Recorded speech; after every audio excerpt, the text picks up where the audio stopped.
আসসালামু আলাইকুম। আমি আজকে তৈরি করব একদম ঝটপট স্বাস্থ্যসম্মত সিজনাল সবজি দিয়ে একটি চপ তৈরি করব, যেটা শুনলে অবাক হয়ে যাবেন। দেখতেই পাচ্ছেন, বলুন তো এটা কি আর কি দিয়ে আমি তৈরি করেছি। এটা আসলে ভেন্টি দিয়ে আমি তৈরি করেছি। দেখুন কতটা সুন্দর হয়েছে, আর খেতে যে কি মজা আমি কি বলবো। সব চপের চেয়ে বেটার সেরা চপ ভেন্টির চপ। ভেন্টি দিয়েই আমি তৈরি করে ফেলছি, একদম আস্তে আস্তে ভেন্টি দিয়েই চপ তৈরি করে ফেলছি। আর আমার এই ভিডিওটা না টেনে অবশ্যই দেখবেন পুরো ভিডিওটা, কিভাবে আমি এই ভিডিওটা তৈরি করলাম ভেন্টির চপটা অবশ্যই না টেনে দেখবেন। আর দেখে এরকম সহজ একটি রেসিপি তৈরি করে ফেলুন। দেখুন এটা আমার বাগানের ভেন্টি, আর আমি আজকে ভাবছি যে এরকম তরতাজা একটি সবজি দিয়ে কি করানো যায়।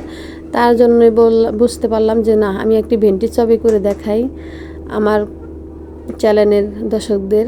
এই দেখুন এরকম করে আমি নিয়েছি ভেন্টিটা, এরকম করে ভিতরের বিচিগুলি আমি ছেড়ে নিলাম, দেখতেই পাচ্ছেন। এরকম করে আমি সবগুলি ছেড়ে নেব। এই যে দেখুন আমি সবগুলি ছেড়ে নিয়েছি, ভিতরের বিচিগুলি সব ফেলে দিয়েছি, আর জাস্ট এরকম করেই নিয়েছি। এখন আমি চলে যাব রান্নাঘরে। কড়াইতে দিয়ে দিলাম গোটা জিরা, আদা কুচি, আর দিয়ে দেব একটু নেড়ে চেড়ে নেব। নেওয়ার পরে দিয়ে দেব আমি রসুন কুচি, দিয়ে দেব পেঁয়াজ কুচি, কাঁচামরিচ কুচি। এগুলি সুন্দরভাবে আমি একটু নেড়ে চেড়ে হালকা বাদামি করে নেব। দিয়ে দিলাম পরিমাণ মতন লবণ, অল্প পরিমাণ হলুদ। এখন এটাকে আমি ভালোভাবে ভেজে নেব। ভেজে নেওয়ার পর আমি একটি মুরগির ডিম দিয়ে দিলাম। মুরগির ডিমটা দেওয়ার পরে একটু ভালোভাবে নেড়ে চেড়ে ভেজে নেব, যাতে কাঁচা গন্ধ না থাকে। আর এই পাশে আমি আলু সিদ্ধ করে দেখুন ম্যাশ করে নিয়েছি। এটাকে আমি ভালোভাবে এটির ভিতরে দিয়ে একদম সুন্দরভাবে একটি পুর তৈরি করে নেব, আলুর পুর। দেখতেই পাচ্ছেন কিভাবে আমি পুরটা তৈরি করলাম। আর এই দেখুন পুরটা তৈরি হয়ে গিয়েছে। কিছুক্ষণ পরে আসলাম যাতে ঠান্ডা হয়ে যায়, তার জন্য। এই দেখুন এরকম করে চেপে চেপে সবগুলি আমি করে নেব। দেখতেই পাচ্ছেন একদম সহজ, একদম ঝটপট একটি নাস্তা। বিকালে খেতে পারেন, কি রমজান মাসে চপ হিসাবে খেতে পারেন। এত যে দারুণ মজা হবে আমি বুঝতেই পারি নাই, জানেন। এত ভালো লাগছে, সব চপের চেয়ে বেটার সেরা চপ আমার কাছে মনে হচ্ছে ভেন্টির চপ।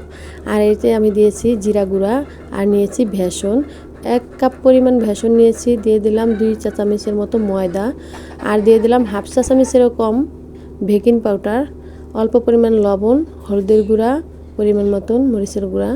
দেওয়ার পরে আমি একটা হ্যান্ড ওয়াশের সাহায্যে ভালোভাবে মিক্স করে নিলাম। আর এখন দেখুন আস্তে আস্তে আমি পরিমাণ মতন পানি দিয়ে বেটারটা তৈরি করে নেব।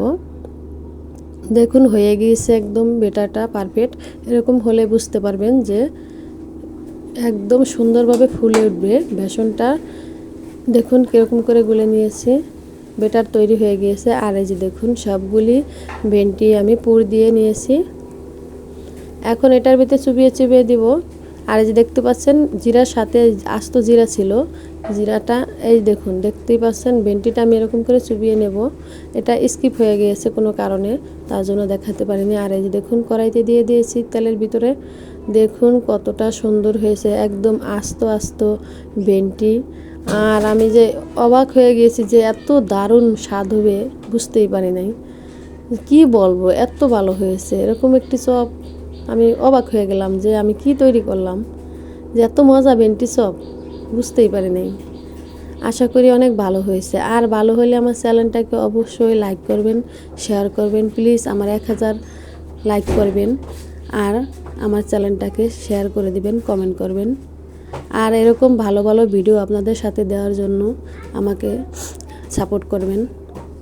আশা করি অনেক ভালো লাগছে দেখে। দেখুন তৈরি হয়ে গিয়েছে আমার ভেন্টি চপ। এখন আমি তুলে নেব, দেখতেই পাচ্ছেন ভেন্টি চপ তৈরি হয়ে গেছে। সবগুলি আমি ভেজে নিয়েছি। আর এই যে দেখুন কতটা সুন্দর হয়েছে দেখতে। আর কি বলবো, খাওয়ার কথা আর বলতে চাই না। আপনারা অবশ্যই বাসায় তৈরি করে খেয়ে দেখবেন এরকম একটি স্বাদের চপ। আমি অবাক, আর কিছু আমার বলার নেই যে এত ভালো হয়েছে। আপনারা অবশ্যই বাসায় তৈরি করে খেয়ে দেখবেন।